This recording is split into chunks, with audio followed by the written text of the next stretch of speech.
I'm Nurse Jessica Seitz, along with Nurse Erica. We're Nurses Uncorked, the podcast that takes nursing facts with nursing comedy and makes a little cocktail out of it.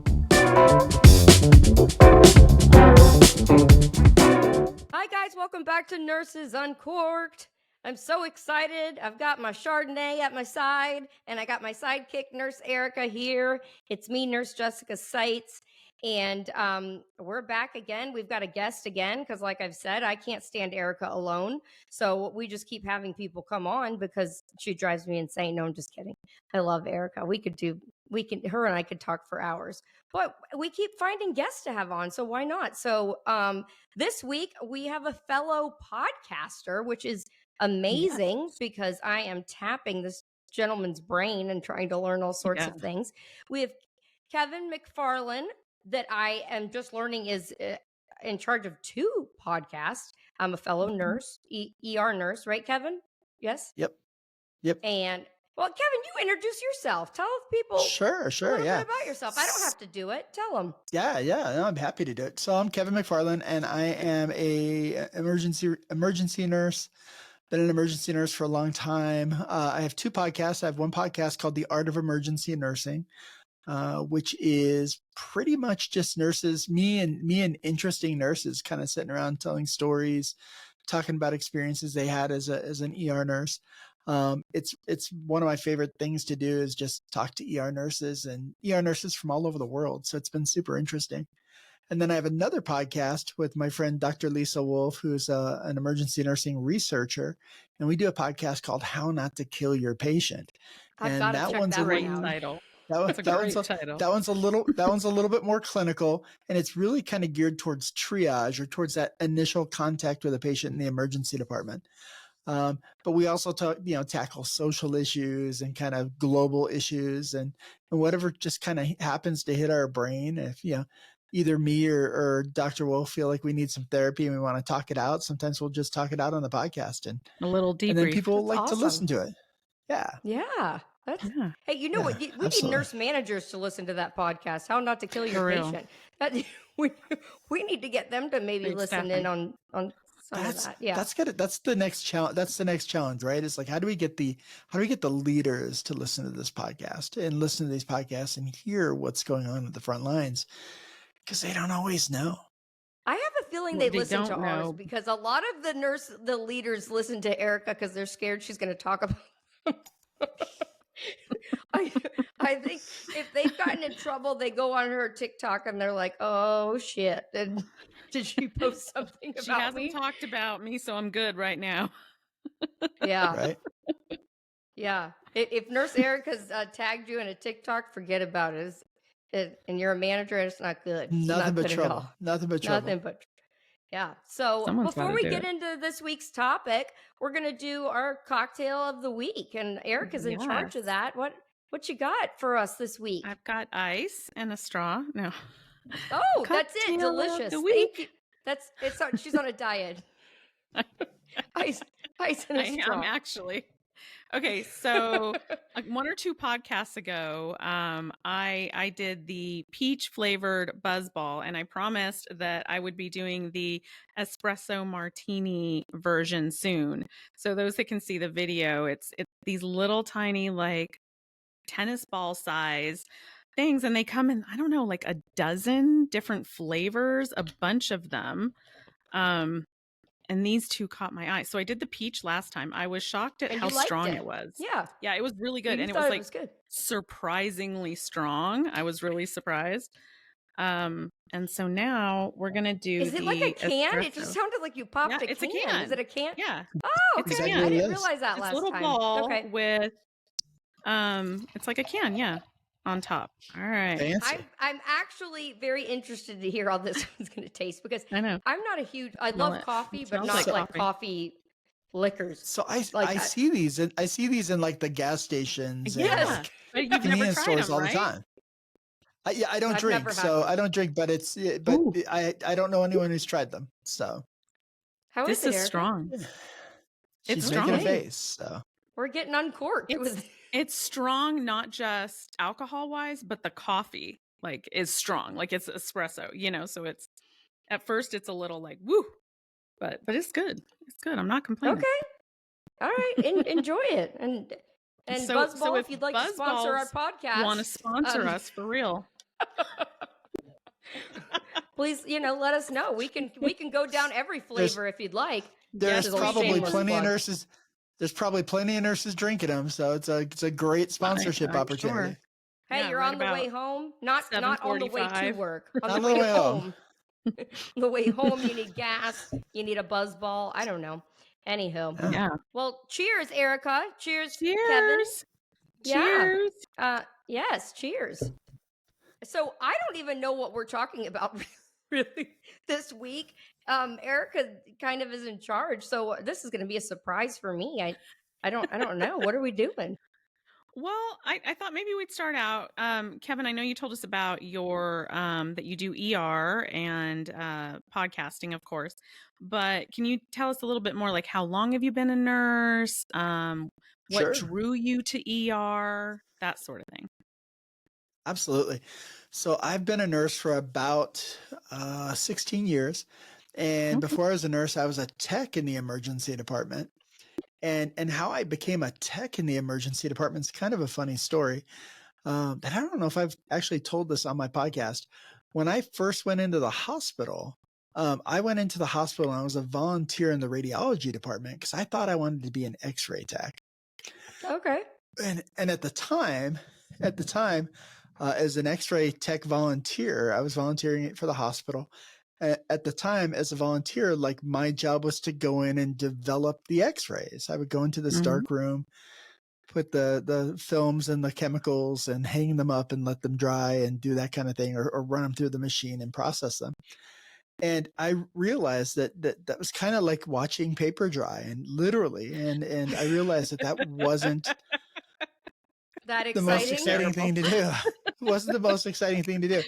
At the time I was working full-time at Motorola, building cell phone parts, and I hated that. I knew that wasn't going to be what I wanted to do. And I was working part-time as a bouncer at a nightclub.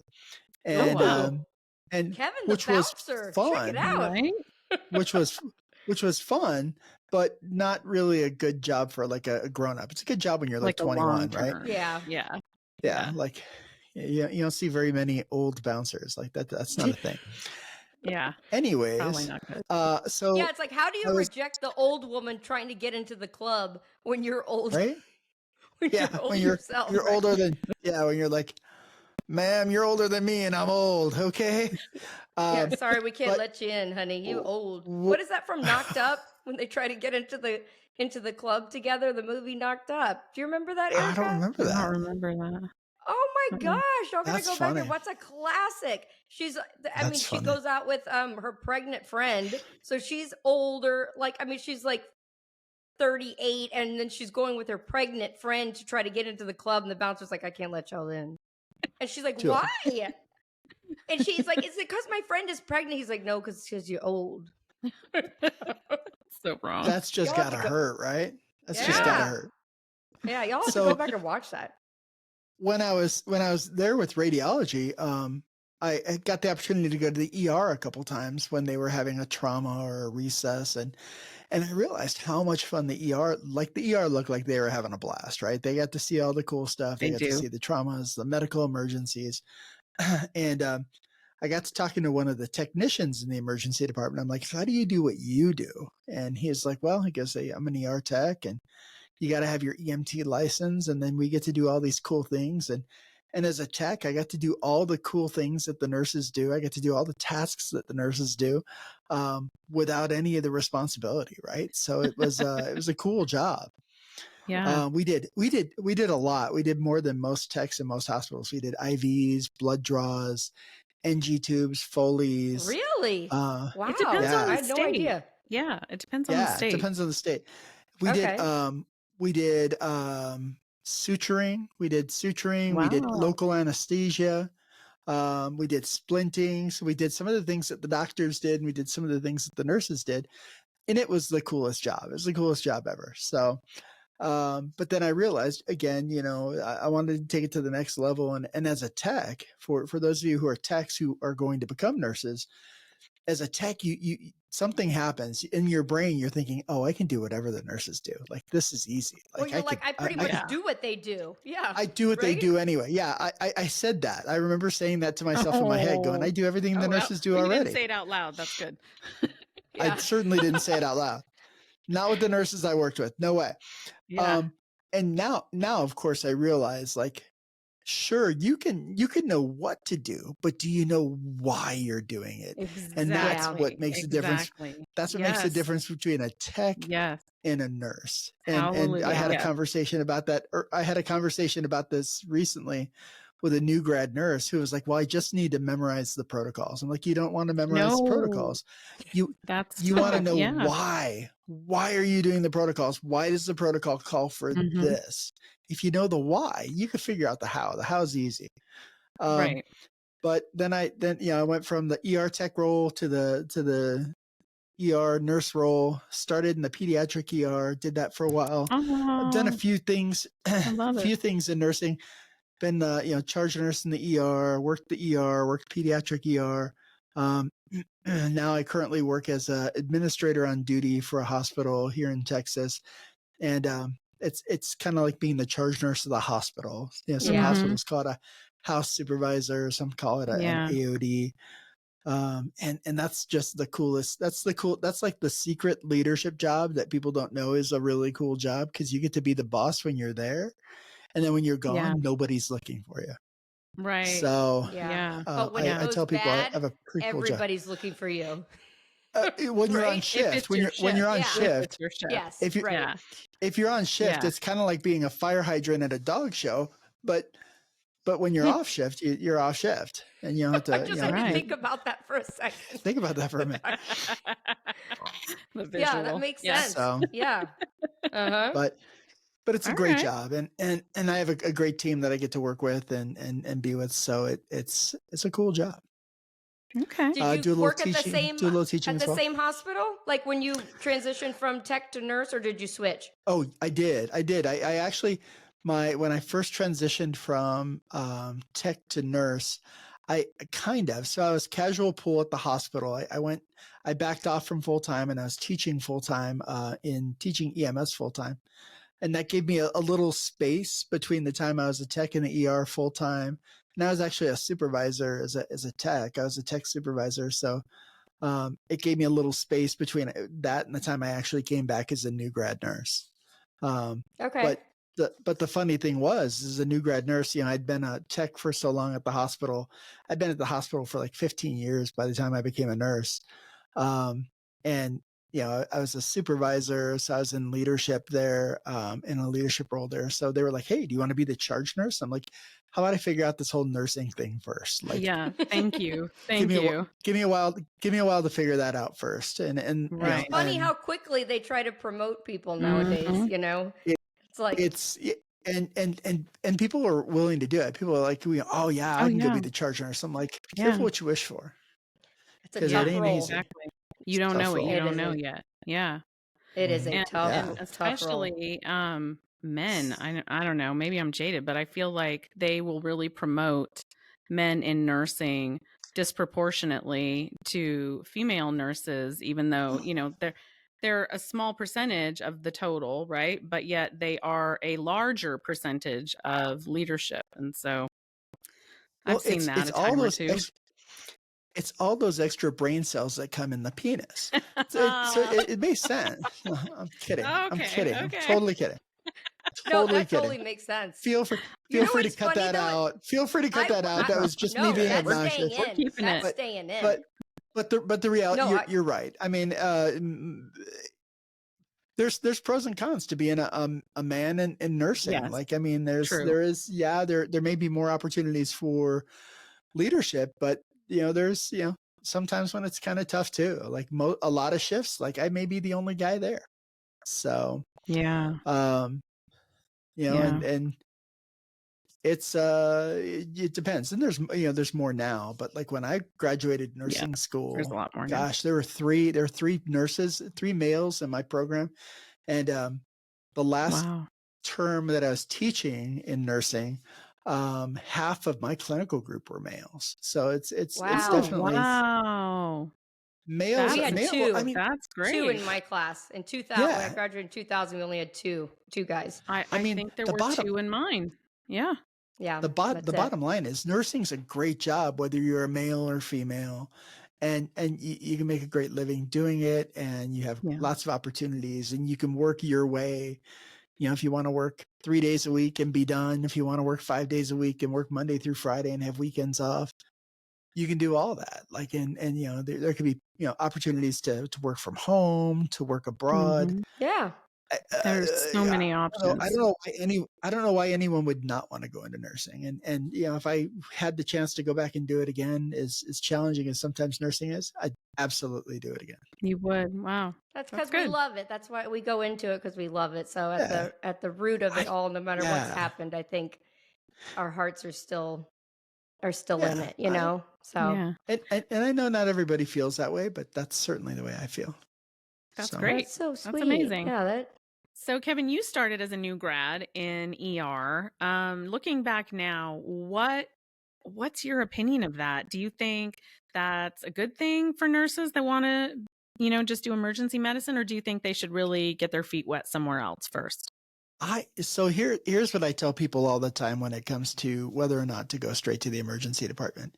If the emergency department, the ICU, OB, pick your specialty, if what really makes your heart sing, and that's what you know you want to do, and you're sure that's what you want to do, then go do that. Like, if you know that, you know, going and doing a year of med surg is just going to make you hate nursing, then why bother going to do that? Like, I don't think there's a whole lot. I think there's some benefit to doing those things, but I don't think it's a prerequisite, right? Like, I think we do a pretty good job of training people for their specialty, and for a we lot of the used to. specialties. I don't know Yeah, about we Well, used currently. to. yeah, Yeah. That's who knows, but I now, agree with you on that. Like, I got yeah, 6 now, months when I went straight to L&D Yeah, that doesn't right from happen anymore, graduation, hardly. and I had a 6-month orientation. It was I amazing. I Great. mean, I don't it was great. I don't But yeah, I don't remember how long my orientation was, but my preceptor, like, I held on to her coat strings as long as, until finally she's like, "No, you're done. Go away." Um Snip, snip. and yeah, she's like, "You're done. You're fly, be free. You're good." Um but one of the things I also tell emergency nurses particularly, is a lot of with the way we are holding inpatients in the emergency department, every hospital Mhm. is full. Every hospital I know of has ED holds. Some hospitals, my old hospital has a ton of holds. I remember one day that went through and they had like 30 holds in their emergency department. And and here's the thing, is like, being an ER nurse doesn't necessarily make you a good floor nurse, but in reality, as an ER nurse, we're floor nurses too. And I remember being like a terrible med surg nurse. And I remember, you know, that we had hold patients, and they were like, "Go check the MAR." And I'm like, "What's the MAR? I don't know what the MAR is." And they like What? I don't know just what a looked at bar me. is. How do you well, not They that's have just true looked at me MARs like I though. was in an ER? idiot. In They looked ER, at they no, probably we don't have set no, we up a have MAR. MARs. We have MARs. We Yeah. just have orders. We just have Oh, I orders. guess so. And Okay. and When I and started, I we didn't really have a MAR either. Like in yeah, L&D, like you have What did you standing orders, have? like Oh, standing an order. just Okay. order set. orders. You have an order set Okay. for depending what they're there for, and you follow the Okay. order set. But this was Yeah. before like stuff was organized the way it is and computerized now. There wasn't really, you could I've never fill out known a a time without handheld MARs. MAR if you wanted to, but nobody did that. Like, I Yeah. had but I get So what you're the saying. handwritten MARs and then computer MARs, but I've had MARs. and we just never did in the emergency department. And now, I mean, every ER I know has inpatient holds. So ER nurses are inpatient nurses anyway. Yeah. Do I think so? I think to myself, and I remember some of the nurses I worked with. One of the nurses I worked with, I'll never forget her. She was amazing. And she had years as a tele nurse before she came to the emergency department, and she ran circles around me when it came to inpatient care. Oh, Right? I'm Like, she would sure. run Yeah. circles around me. And I was just always like, I always admired that. And I always said, "Oh man, I wish I would have had that, a little bit of that experience." Um, but I didn't, and that's okay. I think the great thing about nursing is there's a million paths, right? Like we Yeah. said already. There's different paths for everybody. So I think if ER is what makes your heart sing, if ICU is what makes your heart sing, go do ER, go do ICU. Yeah. I think all of that's better. Aside from me and Eric, I've talked about new grads not doing any type of clinical and just going into a remote at home job or something. I think problematic. That's a little tough. That can be tough. Well, yeah, I always tell them you have to go get a minimum of 1 full year. Like, I know it sucks right now, even if that's not your plan and you don't want to do that long term, you've got to get 1 year in, because that is going to come back to haunt you again and again and again throughout your career if you don't. Well, I remember during COVID, I remember how many nurses were like new grad nurses going, "Oh, I want to go travel," and I'm like, "You don't even know how to be a nurse yet. God, you don't even know how to be a nurse yet," and they don't. The horror they don't realize how they don't realize how little training and little they don't know orientation that a travel nurse gets, and you're expected to pick up and run like everybody else. And as a new grad nurse, that's just not possible. Like there's no way you just wouldn't be a safe nurse. And so I tell people that all the time. But so many people wanted to travel right away just because the money was good. I came up with a question all on my own. Look at that. All right. What do you think, Kevin, about, because obviously, I always refer to them. Erica's sick of hearing me because she hears me say it all. The good old days of nursing is what I call it. Back in the day, I don't know when before all this.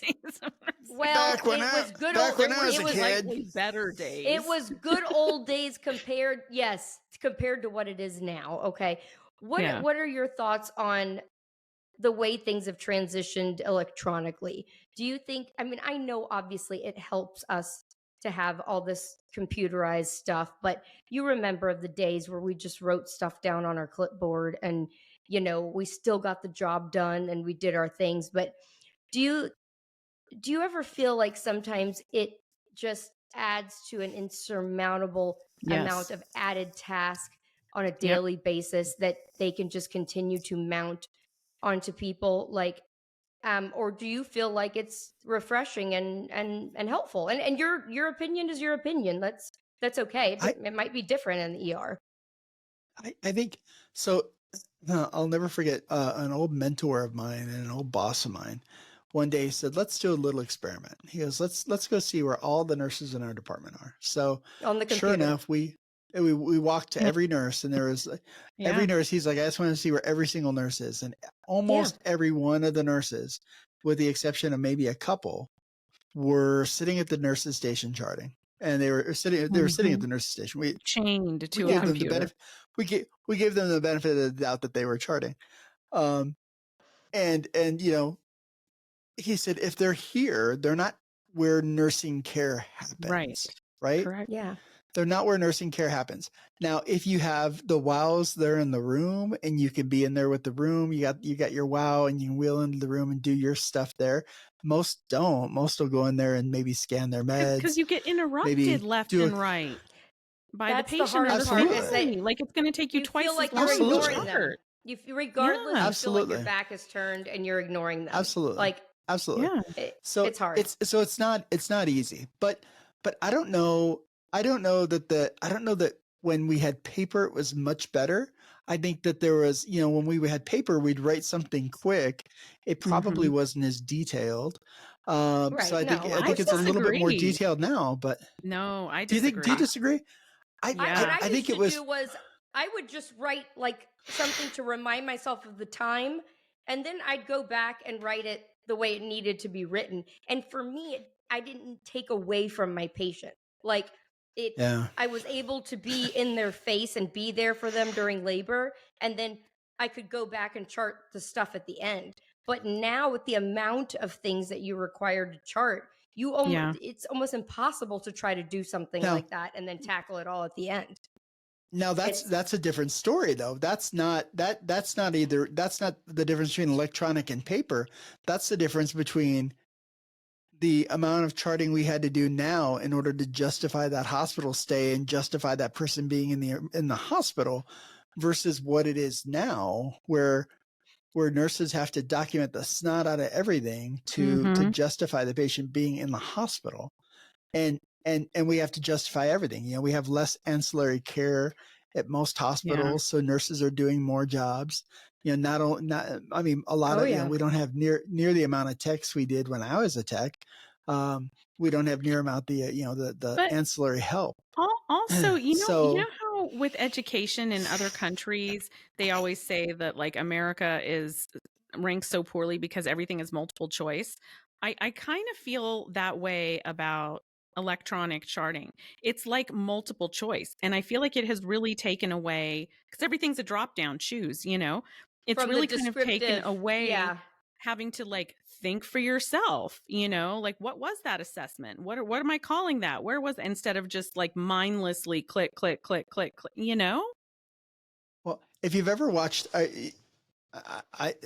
I've worked with nurses who are med-surg nurses or who are tele-nurses. And I remember watching one nurse, and she was an amazing charge nurse and an amazing nurse. But I sat her and watched her have a conversation with me while she was clicking through this menu. And she was just clicking through these check boxes, these little tick boxes. And I was like, what are you doing? And she's like, oh, I'm doing my assessments. So easy to make a mistake. And I was like, and you can just do it without, and she's like, I already know, like I'm paying enough attention to know how to do this assessment. Or when you see like in Epic, I know, for instance, I don't know if you can do it in Cerner, but I know in Epic, you can just copy and paste your assessment. You can just copy the whole thing and paste the assessment. Yeah. Which is problematic, as evidenced by last night. A ICU nurse pointed out to me that the patient's documentation was that the patient was A&O times 3, and she clearly was not, or had not been any time recently.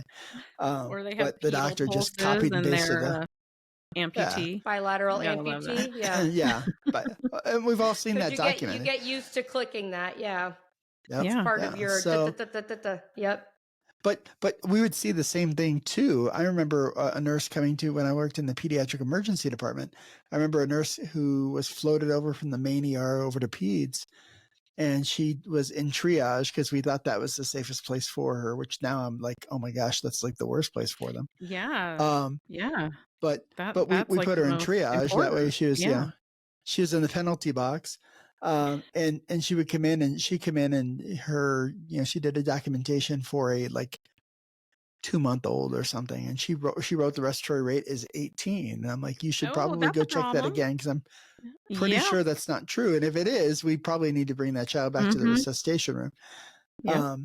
So those errors happen with paper charting too. So it's a romantic idea to think that, the good old days of nursing, but the reality is I don't know. It's true, I think though. there's some like things. If we were allotted the time maybe to spend the time with our patient and then have time to go back and do the charting before you're being shoveled more patients down your throat, I think that we could back away and have more face-to-face interaction and then go back and do the majority of the charting. But the problem is that, like, back in the day, I would have a recovery, and technically you're a postpartum patient. You should hold them for like an hour. And if they're stable, you send them to postpartum. But they weren't that strict on the rules. Like, it wasn't like if they, nowadays they're clocking you, your charge nurse is clocking you and wanting to know why your patient isn't up. The recovery is over. Why isn't your patient out of here? And a lot of that, the pressure of that, trying to crunch the numbers and crunch patients in and out, is another part of it too, that I like what I'm saying, that doesn't necessarily have to do with electronic versus paper charting. It's just a symptom of the bigger problem, And how many times do you see, and I've been as guilty as this as anyone. How many times do you see, the charge nurse looking at you saying, you have an empty room. I know you just discharged your patient, but we're going to get it cleaned because we have somebody waiting for that room already. We're going to get it clean, meaning you. Yeah. Could you strip the beds? Right. and go wipe down some beds, stuff. Clean, wipe down some stuff, and then housekeeping will come in and mop. Yes. Yeah. I've been there, done that too. I'm glad that's not a unique experience. So no, not at all. So I've never been an ER nurse, clearly, and neither has Jessica. I used to float to peds ER because my whole background is pediatrics. Oh, nice. From time to time, but like really not an ER nurse, But I made a list of what I think some of the biggest challenges are today facing ER nurses, but I wanted to kind of compare it to your list. So if you had to come up with like maybe the 5 biggest challenges right now for ER specific, what would it's you? Not 5, it's okay, Kevin. We're not going to hold you to 5. Just give us what you can think of. What you got. I got at least 5. So do you want to go with your list first, or do you want me to go with my list first? Okay, I can do mine. Okay. Either way. Let's hear it, in no Erica. particular order. Okay. And one you kind of already mentioned, ED boarding. That's huge. Are you writing this down? ED boarding, violence in the ER, inadequate training of staff, like, and that includes providers and physicians, not just nurses. Lack of staff to handle the surges. They never want to staff for the what if, and of course ERs see the what if way more than anyone else. And like inadequate equipment for the ER. And sometimes this might be if you're in like a remote type ER, but like, do you have everything down there that you need for resuscitation? Like, do you have a bear hugger? Do you have like the video laryngoscope? Do you have the warmer if you have to deliver an infant? You know what I mean? The like bladder scanner. Where's the bladder? Damn bladder scanner. That's upstairs. That's upstairs. Yeah. So that's my 5. All I ever hear. What do you think? We weren't ever looking for a bladder scanner in L&D, I can tell you that. But that's all I ever hear from nurses complaining about where the damn bladder scanner. It's so true, though. I literally, when I was a manager, side note, I got approved to order 2 new bladder scanners. So I ordered 2 new ones, one for PICU, one for PICU. Yeah, we were so excited. Do you know they disappeared? Like one disappeared in like 3 weeks. And the second one that we were now sharing between the 2 units disappeared within like a couple of months, never to be seen again. I literally went on scavenger hunts. Like I went unit to unit on the entire freaking hospital and because they were labeled. I made sure to label them, peds and PICU. That was like us. We had in the hospital like a fart in the wind. One acoustic stimulator to do an NST on a baby. There was one that you could buzz the baby to see if they were in a sleep cycle to wake them. Now they frown upon that nowadays. They've gotten away from doing that. But there was one in the whole damn hospital. Oh my God. And every floor was hunting down who had, we called it the zapper, who had the freaking zapper. And it was held together with duct tape, okay? It was falling apart. Of course. Yeah. The little earpieces were all jacked up, but it's the same kind of concept. It's like, yeah. Jesus, what were we talking about? I lost track there. Oh, the list of the top 5 things facing ER nurses. Top 5 things in this day and age. What do you? Was I right on any of them? You got a couple of them really right. You got a couple of them that I was kind of like, maybe not. Let's hear it. I'll start from the bottom. So for equipment, most ERs are equipped pretty well, and if we don't have what we need, we go steal it from the floors. Everything's good. We usually have what we need. Typically. No, not always, but typically. Whether it's where it's supposed to be is, sometimes a different story. Lack of staff. I think is a general nursing problem. Like, I don't know, for as many people as we see going to nursing school, I don't know where they're going because they're not coming to my hospital. Right? Where are they going? Where are they going? I don't know. They're grads. I don't know. I don't know if they're all like going to some hospital in like Bangladesh or something, and we just don't know where they're going. I don't know. Social media influencers. I don't know. That's what it is. They are. They want to be the next Jessica Sites. I don't know where they went, but they're somewhere. They're making TikToks, dancing. So I think their pigs. lack of staff, I think, is a general problem for everyone. And it's easier to get new grads, of course. It's hard to get experienced staff because I think for every new grad we graduate, I think we have an older nurse who's falling off the other end, right? Like we have people who are leaving nursing in droves. Yeah. And we'll talk more about that in a minute. So lack of staff, I think, is a problem for the ED, but it's a problem for everybody. Training. I think training is, the hard part with training is we have babies precepting babies, right? So that's all. Yeah.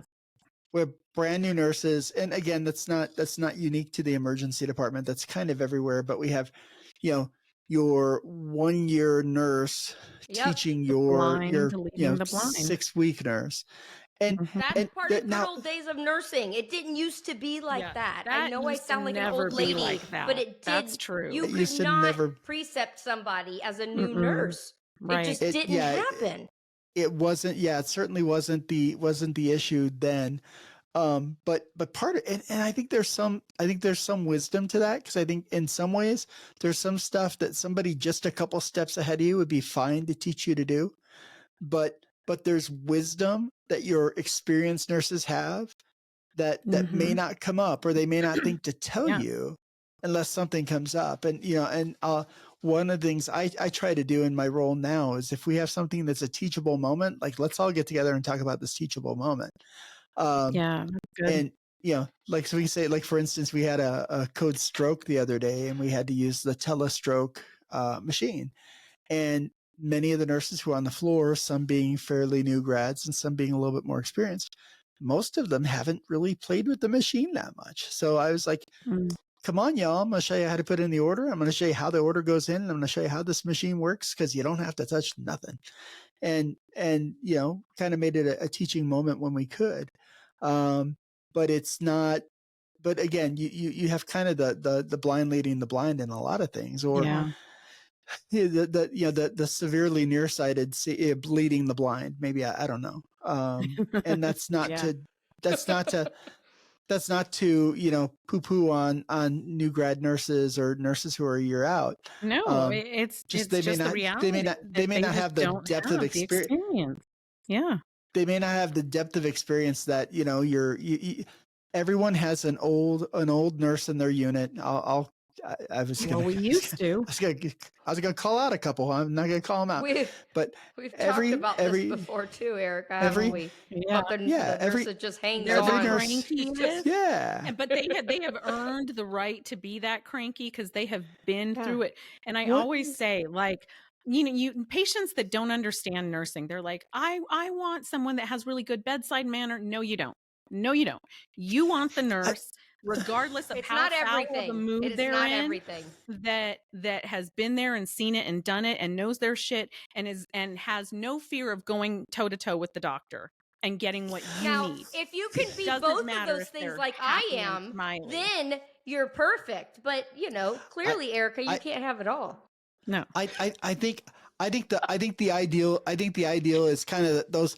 I love those nurses who ride both lines. They can be as kind to all the patients. They're kind, they're caring, they're kind to everybody, but they will also stand in front of pea soup when they need to. They will turn their head. Absolutely. And a doctor knows not to piss them off. That was me. I can tell you that. You'll be as jovial as you can, but you start crossing my patient or going down with another nurse, and it's like the dragon comes out.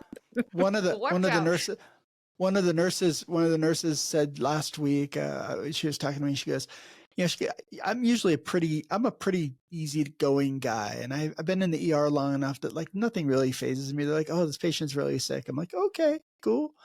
All right, let's go take care of him. I'm pretty easygoing, but every now and then I get that voice of, no, sir, go take care of this right now. I want you to take care. And I got on the phone with one of the residents, and I said, I want you to go evaluate that patient. They're like, oh, well, they can just call. I'm like, no, I want you to go up and evaluate the patient, please. When you know, you know. When you know, you know. And the resident asked the charge nurse in the ICU, I said, well, is he my boss? Do I have to listen to him? And she Are goes, you? Oh, that she goes, just makes me she, angry. That makes me so angry she goes, hearing that. she goes, technically no, but he's the boss of the hospital. She's like, and you better go. She's like, just go. Yeah. And sure enough, he came, and then he immediately walked in the room and goes, okay, this guy needs to go to the ICU. And I'm like, that's And you're why like, you're here. you don't say. You don't say. I'm like, that's why you're here. It's almost So, like I'm like, I could Yep. see that I'm coming. like, great. We're all on the same page now. That's awesome. So, once in a while, you got to have that. You got to have that good blend between, Mhm. the nice, kind, nice, caring. I can be the most caring person you've ever met, but I can also be the biggest dick if But I I will really be have right to. And with if you, that's Erica. I will agree. If I had to choose between somebody that barely knows their ass from a hole in the You ground, want but the old that's salty happy nurse. pappy and making you laugh, Yeah. or do I want the complete blank affect, but will pick up every sign? I would pick the one with but putting those two the- together. Yes. But the problem is those new grads aren't going to approach that person because they're unapproachable. So they're never going to get a chance to know how much they know because they're They're afraid to scared of ask. them. They are scared. They're scary. There's a They lot look of scary, but research they're not. and work that needs to be put into communication between the different generations of nurses. Like that is such a problematic thing that I see all the time. Yeah. Speaking of the problem, Amen. it's time for the problem of the week, Erica. Problem of the week.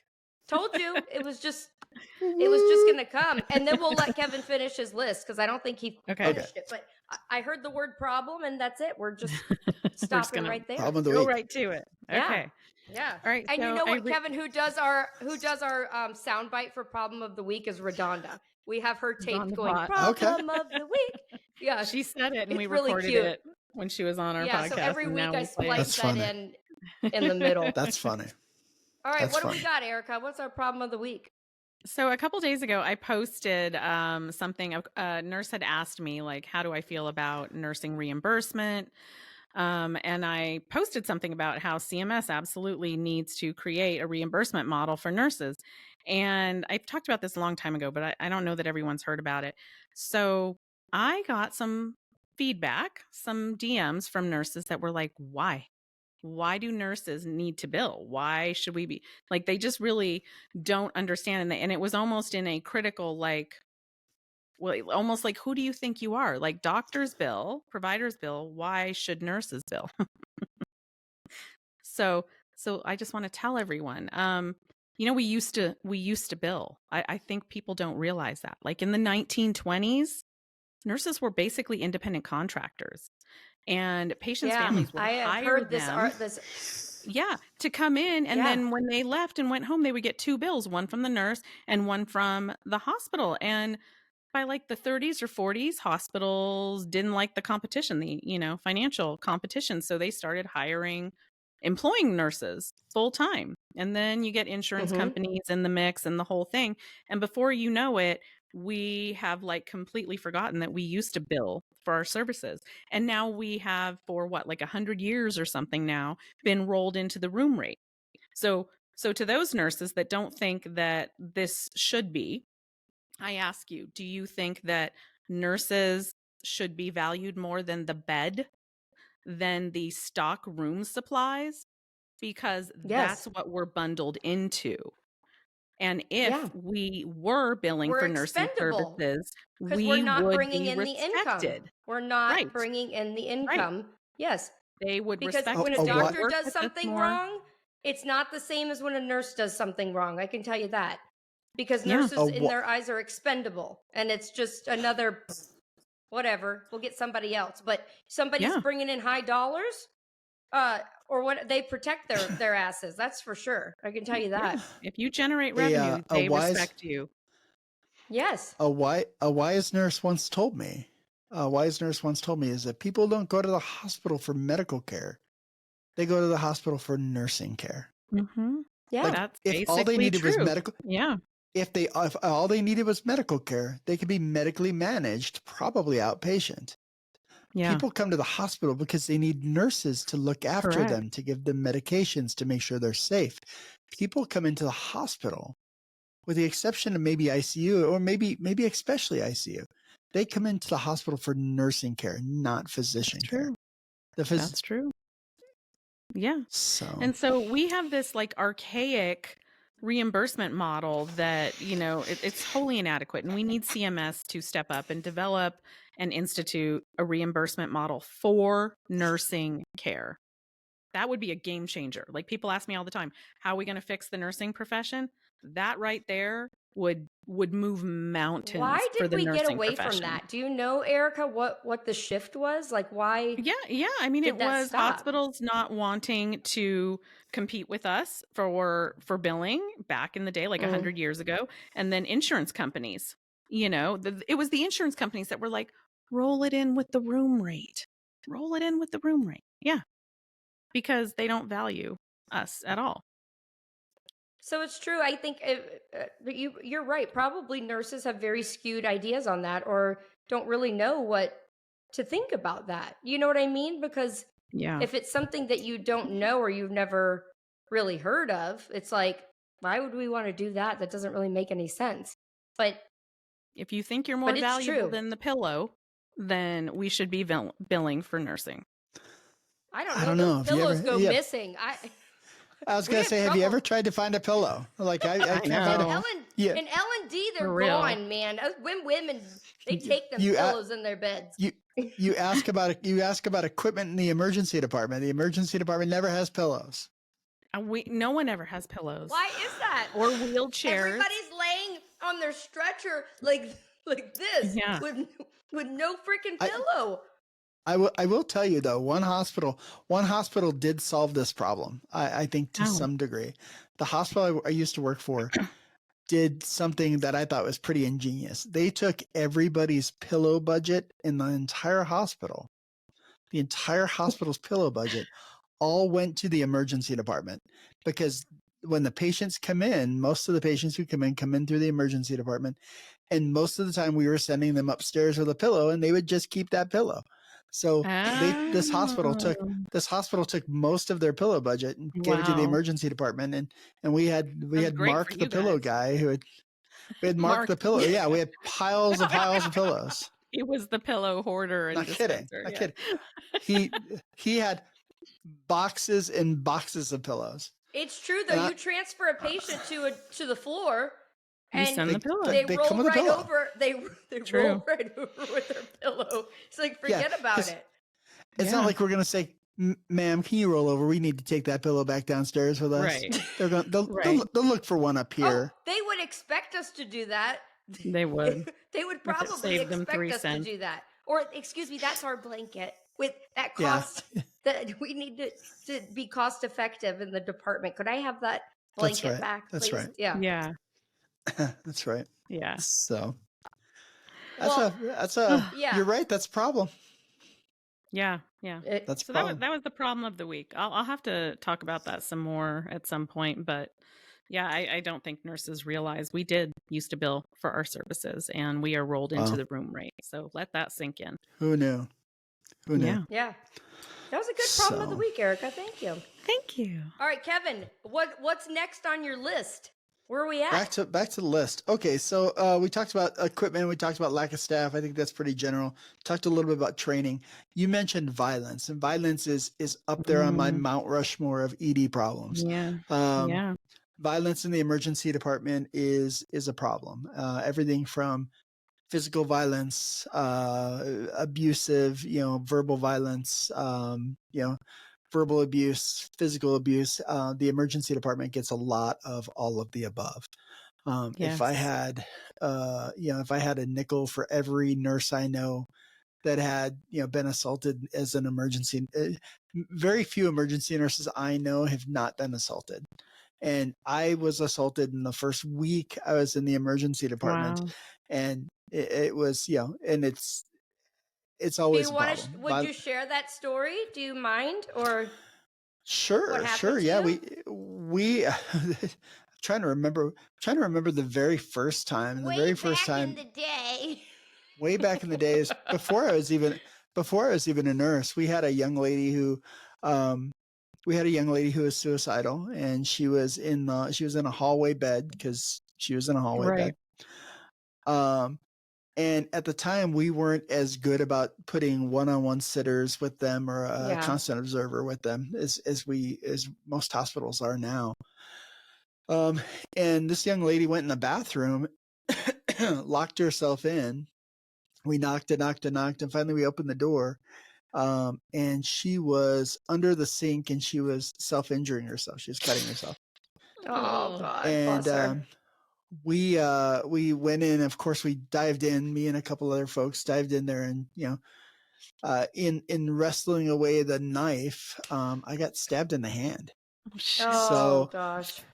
Because she didn't want to. She didn't want to let it go. She was trying to hold on to it. Yeah, she was trying to let go, and we were trying to wrestle the knife away from her, and I ended up getting stabbed in the hand. Not bad, but certainly broke skin. And I was like, oh geez, and with the dirty knife, right? So then you had with to a go dirty through all knife. the testing, and not only do I have a wound here, but I have an exposure and the potential of going God knows what.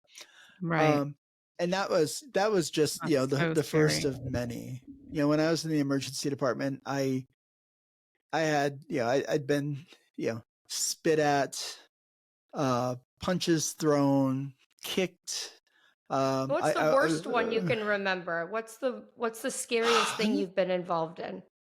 The scariest thing I've been involved in was, gosh, let me think about that for a second. And while Kevin's thinking, I was going to say that we're actually going to be on one of your episodes coming up talking about violence in the ED. So if you guys want to hear more about that, you need to go over and we'll subscribe definitely talk to more about that. the Art of ER Nursing podcast. Yeah, I think probably the one that really bothered me probably the most is I got spit in the face.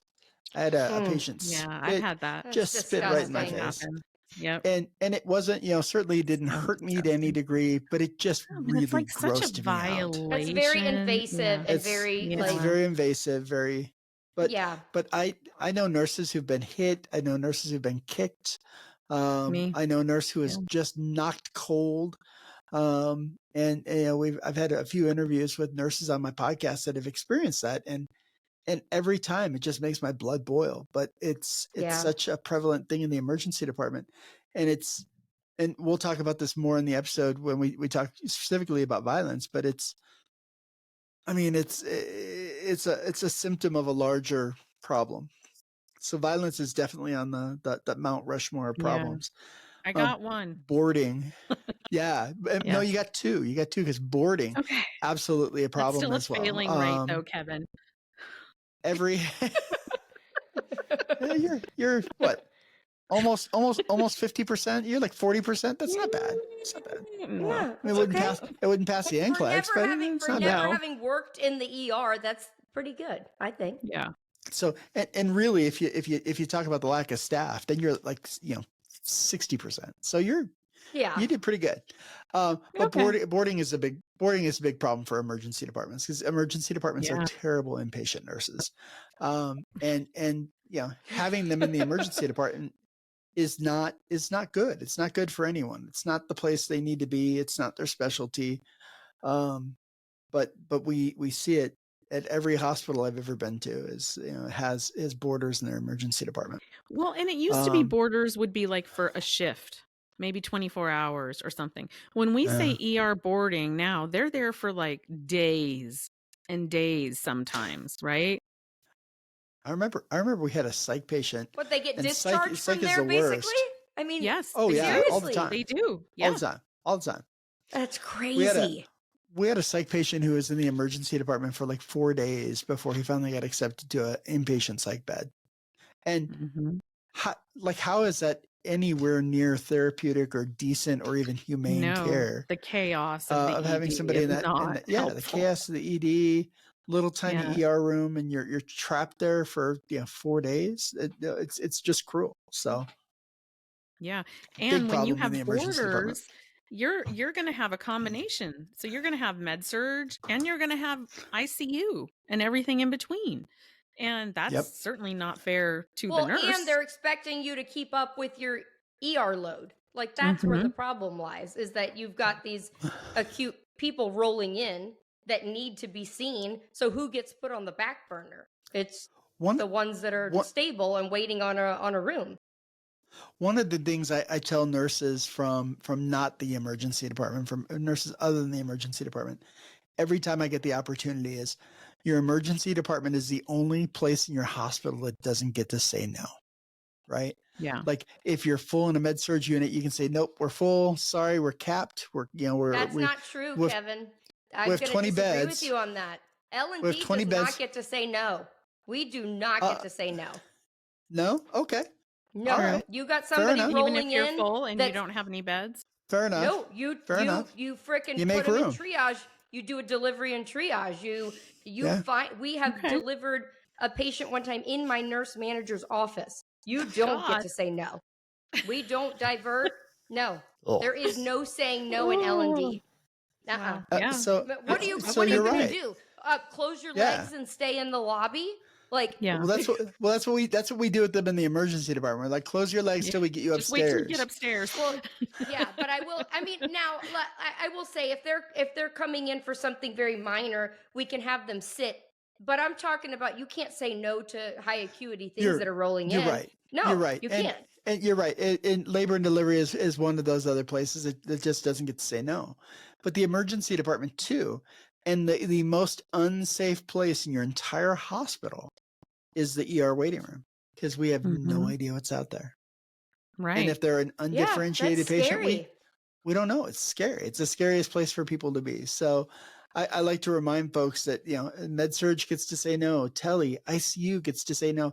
I had an ICU once tell me, oh, this patient's too sick to come to the ICU. I'm like, where are they going to go? Like, what? What do you want me to do? 3 towns over. That's where they're going to go. Truly. We're not that I was like, ICU. they're like, this is like ICU plus. They need to go to another town. And I was like, that's, so I remember having a conversation with the doctor, and the doctor's like, well, this patient's too sick for our ICU. And I go, well, then they're certainly too sick to sit in our emergency department. So get your bed ready, because we're on the way up. And, but the reality is, ER, you never know what's going to come through the door. And and it's like the holiday table at Thanksgiving. But they want to keep you low staffed. If there's not a lot of patients, they want to send people home. At least that's how they are in L&D. They want to send nurses home. Always. And then you've got 5 people roll in ready to deliver at once. And you sent 2 nurses home. Yeah. Yeah. Been there, done that. So, but the holiday is, so, the ER and labor and delivery are like the holiday table at Thanksgiving, right? Where there's always room for more. Someone shows up. Well, you're here now. Let's get you fed. Let's get you taken care of. Just get on Aunt Sally's lap, sweetie. Just climb right in on her lap. We'll get you some yams. Yeah. We got some room on the back porch. Just go ahead and sit right there. Don't you worry. Yeah, it's all good. And you guys snuggle. Yeah. So boarding, violence, I think are 2 big things.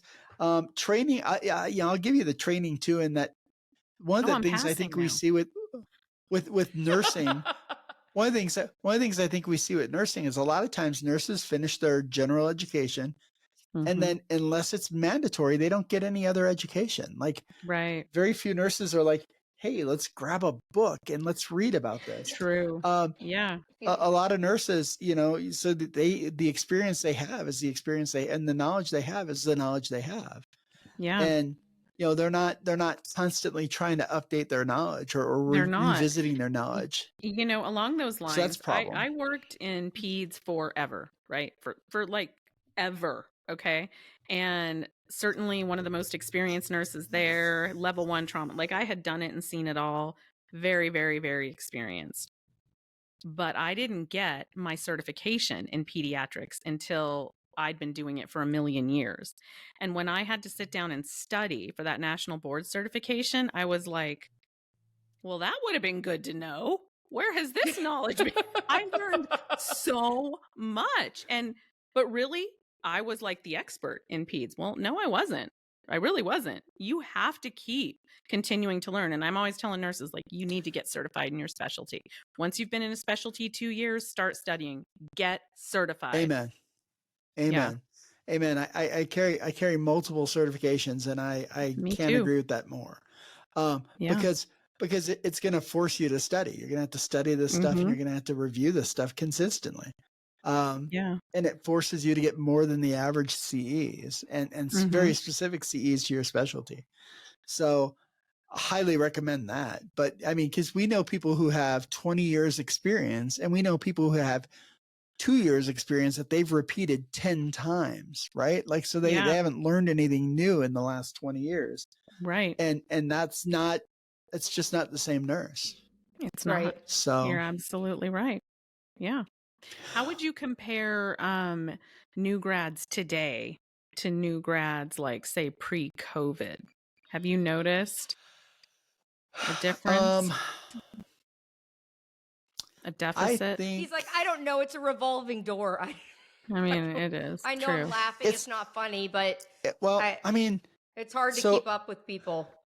So just for an example, before, pre-COVID, when I was a new grad nurse in our emergency department, every other nurse in the department had at least 2 years experience. The least experienced nurse other than me was 2 years in, right? And now I'll tell you, in emergency departments all over the place, there's, nurses who are, 1 year out, who are, the vast majority, the years of experience have vastly gone down. And even the hospitals all over are cutting their orientation process. They're cutting their non-productive time down to the bare minimum, to the detriment of their experience. I mean, you have a new grad nurse, and a month in, 6 weeks in, they're ready to go on their own, and you're like, but are they ready? And sometimes they do fine, and sometimes they don't do that fine. Don't. Yeah.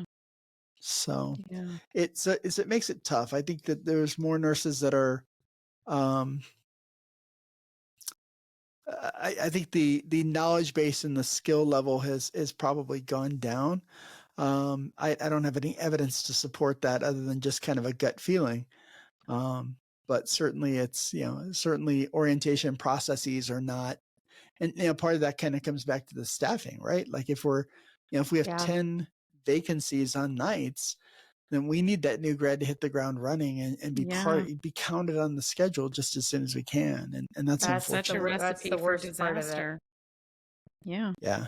So it's so tough. What's your advice for nurses wanting to get into ER? Yeah, it is. Gosh, I think do it. Be a sponge. Understand that by the time you finish your orientation, you're still going to feel like you don't know what you're doing. Yeah, that's okay. That's true. Yep. That's okay. I think that's the same for any specialty or any even med surg is a specialty, right? Like don't think that I'm saying med surg is not a specity, because there is. Oh yeah, because you have to know so many topics, so many different things. I know amazing med surg nurses who are just incredible. But everything's a specialty, and just understand that you're not going to feel like you're up and running and good to go. And then one day, maybe a year, maybe 2 years down the road, you're going to be like, it clicks. It just all clicks. It clicks. Like, and all of a sudden you're like, I got it. And hopefully in between, we can at least make sure that you're at least a safe nurse. And if we can make sure you're at least a safe nurse, you're not going to kill anybody. You know when to go call a grown up, right? Like, if you know that, like, that may be the best we can do for you. You know how to utilize your resources. Don't be afraid to ask. Yeah, just don't. You can't be afraid to ask. You can't be afraid to, and that goes for experienced nurses too. I mean, how many experienced nurses do you see do stuff that they don't really know, but they're like going, I've been a nurse for 10 years. I should know how to do this. Yeah, I should know how to do this, and I don't want to go. I don't want to go tell Jessica I don't know how. With all the new equipment that they start rolling in, you might have missed the day where the rep is there teaching you how to use it. Like, there's all sorts of things that you can feel like, oh God, I should really Like I remember when we weren't using amnio infusions that much, like putting liquid back into the uterus. And then all of a sudden it was like the end all be all. Cool thing. Every OB was ordering amnio infusions. And I'm like, I've been here 10 years. What the fuck?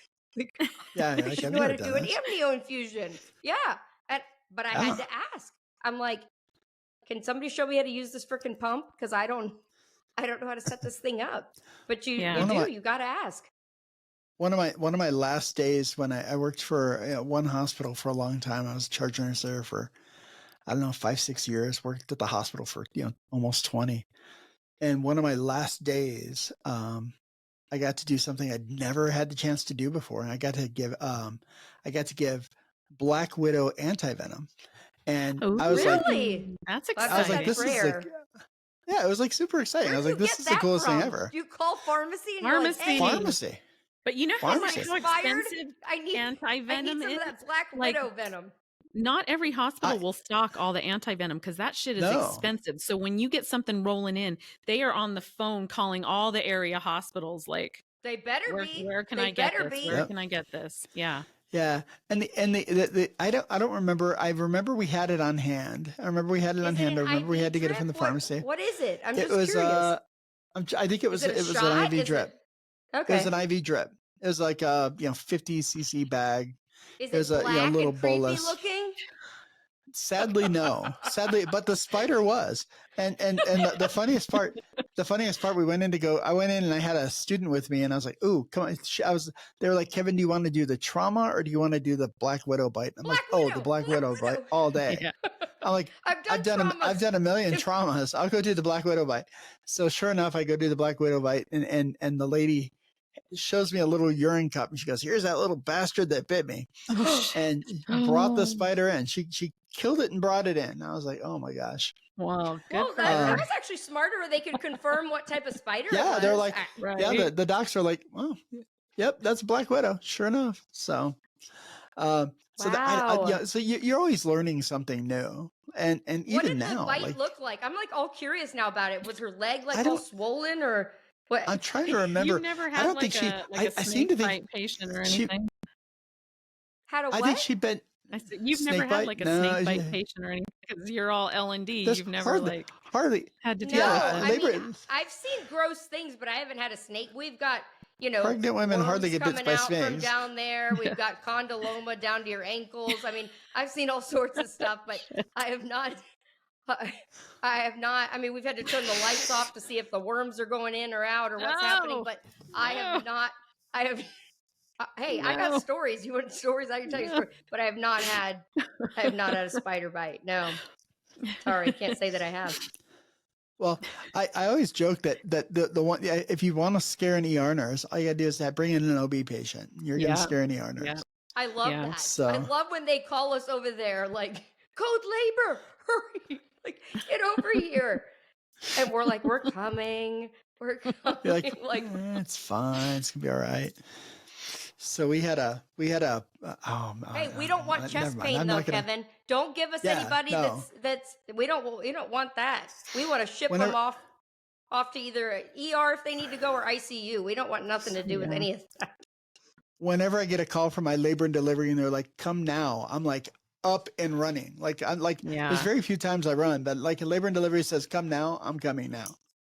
Yeah. So, because when it gets bad in L&D, it gets bad. It's usually fine, but when it goes wrong, it goes really, really wrong. And that's I think there's a lot of overlap between ER and labor and delivery, and it really is, because when I went into nursing school, my two fields that I wanted to do was either L&D or ER. Not so much ICU, but I liked the idea of somewhat of a quick turnaround, but I didn't want to be able to have to take care of 5 patients at a time. I liked the concept of you were going to reach an end goal and then start over again, all within your shift, but I wasn't going to have to memorize 5 people. Like I would have to only memorize 1 or 2. That's what drew me initially into those fields. I don't know if you can relate to that or not, Kevin, but that was like, and I liked adrenaline. I loved adrenaline rush. So I think for I think L&D and ER are adrenaline junkies. I think the things we have in common, you and I, Jessica, is the love for adrenaline and the love for short-term relationships. Like get them in, get them out. Yes. Get them in, get them out. Where'd the balloons come from? Happy birthday, Kevin. Where did that come from? I don't know. I don't even.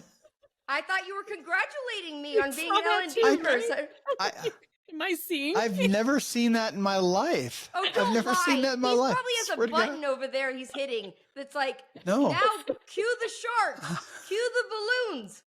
I don't know what that was, but I liked it. It was good timing. I don't even know what that was. It was like right as we said, get them in, get them out, short-term relationship, the All balloons. these balloons. The balloons For released. those that aren't watching the video and you're only listening, only on Go Kevin's subscribe screen. to our YouTube, or Yeah, that too. you won't know until you go to our YouTube channel. Yes, go to Only on YouTube. Go to Kevin's YouTube and see There what was happened. I don't suddenly even all know. these balloons floating by, and I'm just sitting here going, "What? The I hell don't is know, going Kevin. on?" You might have a ghost or something around you. I don't know. I'd be looking over your shoulder. There's something. I don't know what the hell that was, but that was very interesting. That was weird. I'm not Is sure it what your that birthday? was. I'm being serious. Is it your birthday or anyone's birthday near you? It is my birthday. It is No, my it's birthday. not. It is. It is. Is It's it my for birthday. Not. No, he's lying. Yes, No. I'm spending my birthday with you guys. You're He's not. such a liar. I want to see your driver's license. Okay, I'm lying. I know. We'll just pretend I'm it's my birthday, and you guys can just buy me presents. Now So. Okay. I'm channeling our John Edward episode, and I'm like, is there someone near you that it's their birthday that's passed away? Okay, we're going way off topic, So, but that was yeah, very interesting. Let us know if you figure out the balloons. Okay. So Woo, where Are we? Go ahead. Go ahead. I was going to say, are we up to the enema? I think so. I think so. Yes. Are we knee deep in enema? Yes. Kevin, how many we are. enemas have you given in your life? All right. I'm like, oh, I thought we were giving one. Oh, We could give it to you. I don't. so how many enemas have I given in my life? A lot. Surprisingly, I'm sure a lot. Surprisingly few. Surprisingly Really? few. I would Yeah, think no, in the not a ER whole you'd lot. be given- So many. No, in the ER you usually get someone else. You find someone else to do it. Mm. That's the key. No, yeah. that's something that's gonna have to wait till they get upstairs on the floor. Now, How as a convenient. peds nurse, I did it. As a peds nurse, I did it a time or two, but never to an adult. Never given an adult an enema. Wow. You want to know as L&D nurses what we do in regards to that?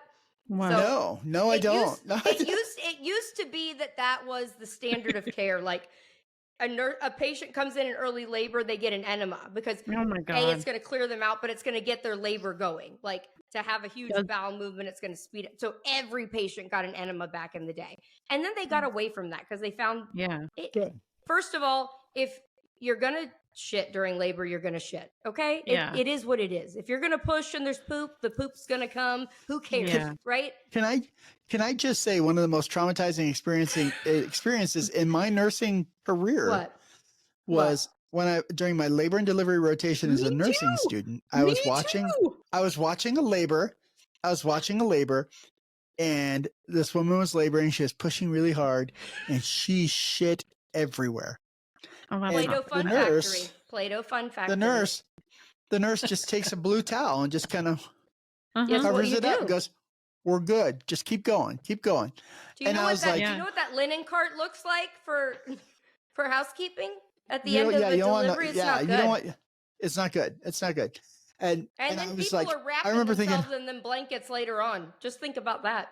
Think about yeah, that. all those nurses at labor and delivery right now wrapped up in those nice warm blankets. Mhm. We know. Yeah. But yeah, I was traumatized. I was like, "Oh my God, did that just happen?" And they're like, "Oh yeah, poop happens. It's fine. No big deal." Yeah. So So, anyways, we got. Long story short, we'll get to the enema of the week, but we got away from that. And so, what I used when we would get an old school doctor that would insist on an enema, us nurses that have been doing it a long time would say, "The doctor has ordered an enema for you. You can refuse it if you'd like, Or You could refuse it. or we can give it to you, or if it was like a soap suds, or you can do it yourself, or you can refuse it. And they'd be like, I don't want that. And I'm like, okay, refused. All right, let's move on, Done. people. Yeah. Box checked. Got it. Yeah. Love it. Yeah. So, all right, my enema this week, this is just very petty. Erica, don't you like when I do the petty ones? I do love petty. Because this woman just, this is just a mean lady on Facebook. Because Petty LaBelle, I'm here for it. yeah, so I posted a video the other day, and it was just a little funny little TikTok. Oops, sorry, I hit my microphone. It was just a funny little TikTok thing where I was saying I didn't call the patient stupid. What I said was that she was unlucky when it came to I forget how it went, but it was something along the lines of like getting out, like your nurse manager saying, why'd you call your coworker stupid? And you're like, I didn't say she was stupid. I said she was unlucky when it comes to smarts, like something to that effect. And this woman posted a comment, Lee Marie, if you're out there, this is for you. Oh, is she locked up? That lipstick told on your arse, ARSE, making fun of my lipstick. And Erica, that I hear this. So in response to my video, the lady writes that lipstick told on your arse, ARSE, with a vomiting emoji, if you can see it, a vomiting green emoji. What does that even mean? So I responded to Lee Marie, you are such a kind person, Lee. You must look like a supermodel. That's what I wrote.